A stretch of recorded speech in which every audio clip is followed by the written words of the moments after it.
Hi, so this video is for those of you that have chosen to do a weather project. So last week's task was all about describing what your data showed. This week is probably the biggest task that we've had so far, is where you're then going to explain or give reasons why you found what you found. Now, there's a crucial difference between describe and explain. So a description is just what does something look like, or how does it look different to something else. So someone's got blonde hair, that's a description. An explanation is then a reason. So the reason why someone might have blonde hair is because they get it dyed at the hairdresser. So it's really important you know the difference between describe and explain. This week, we're just concentrating on explaining what you found, and you need 10 marks. So there's up to 10 marks available for this particular section. So you want to be given at least 10 reasons. So if you've got, 2 or 3 graphs, then you want to make sure that for each one, you've got at least 2 or 3 explanations.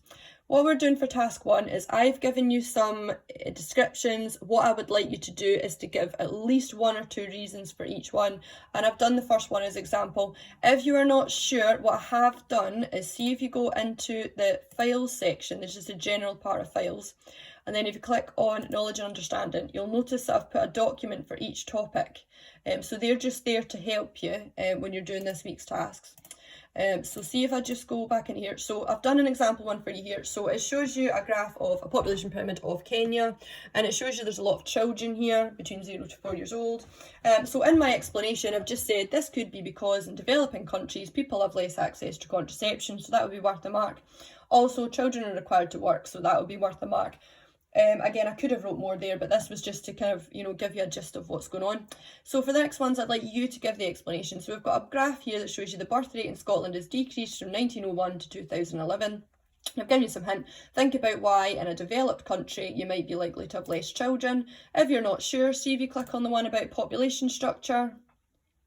There we go. If you go into the second page, it's got reasons why in a developed country you wouldn't have as many children. You don't have to do all of these, even just 1 or 2. Please try and rewrite them in your own words. So that's just to give you some hints for that part. Right, okay, so if you then go into shopping quality, it's got a graph that shows that the free parking scored higher at the suburbs than it did in the city centre. So you're basically just going to look, well, why might people prefer to park in the Gyle rather than the city centre? So many spaces are there? Are they free? How much would it cost to park in the city centre in comparison? Right, D, what do people think of traffic congestion in Edinburgh? So most people think that Edinburgh's congested. So when you're explaining this, well, why might people think it's congested? So see if you click on the traffic congestion one, and if you go down to the wee section in the middle, it gives you some reasons why people might think it's congested. Again, you don't have to write all of them in. Just a couple will be fine, and try and do them in your own words. This one's going to be particularly significant for the people doing weather projects. So this weather station circle shows at a high temperature with very little clouds. Hint, this was a high pressure system this was recorded on. So see if you go to the weather document, which you're probably going to use quite a lot because you're doing a weather topic. It shows you that so high temperatures and so for high pressure, why would the temperature be high, and then why would there not be a lot of clouds? Right, okay, then if you go to task 2, this is where you're going to be the marker. So how many explanation marks in each case do you think they would get? Be very careful, I am not looking for description marks for this, it's just the reasons. So I've done the first one as example. So it says the environmental quality survey showed that the suburbs scored higher than the city centre. That's just a description, it doesn't give any reasons. Then it says this would be expected, the suburbs is on the edge, it's closer to the countryside, so that get a mark. There's less traffic, so there's less air pollution, that would get a mark. The land's cheaper, so there's more gardens, so that would get a mark. The second one, I'd like you to try it yourself. So the first sentence says, my land use survey showed that most buildings in the city centre were commercial. That's not an explanation, that's just a description. But then it goes on to give some reasons. So how many marks do you think that'd be worth? Now, very careful, it says very few buildings in the city centre were residential. That's just a fact, it's just a description, it is not an explanation, so don't give that an explanation mark.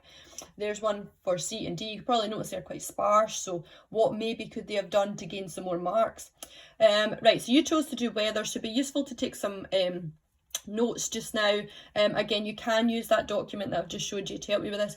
So it's very important you see the weather station forecast screenshot that I told you to get. If you make sure you have a look at that and see what pressure system was over your area at that particular time. So was it high pressure, was it low pressure for your particular day? So are the temperatures high or low? Is this because the temperature was is this because it was high or low pressure? What was the cloud cover like? Was it cloudy or rainy? Was it high or low pressure? Wind direction, what direction was the wind mostly coming from? In a high or low pressure system, is the wind going clockwise or anti-clockwise? Is the wind speed, was it fast? Was it strong winds? Was it light winds? Look at the isobars on the forecast that you took. Were they spaced out? Were they close together? Again, if you're not sure, see if you look at the document I've got here. So for each element, so for temperature, for cloud cover, for wind speed, it just kind of gives you like why might the temperature have been high, why might the cloud cover have been high or low, why might the wind speed have been high or low, and then there's more information there about depressions and anticyclones that you can use there if you're not too sure. Again, obviously I'm here if you do have any questions. So once you've taken your notes, the next thing that you have to do is then you're going to explain what you found last week. So you've got a couple of options here. Obviously, if you're handwriting, you just handwrite it, send me it, and I'll type it up for you. Or what you can do is you can type it on the bottom of this document and then send it to me. Or what you can do is I will be putting everyone's assignment into a folder in the files section called pupil assignments. There's none of them in there just now, but I will be posting over people's assignments. I'm just going to show you Laurie's one as an example, deliberately really small so you can't read what she's done. But basically in the conclusion section, here's her descriptions. So you could either, after each description, add in your explanations, or what you could do is at the bottom you could type in all of your explanations. Just be very careful, this is worth 10 marks, this section, so you want to make sure that you've got something that would be worth 10 marks. If you just send me work back that's a couple of sentences long, you know for a fact that's not going to get 10 marks. I know this is quite a hard part to do, it's worth half of your project, but please ask me if you've got any questions.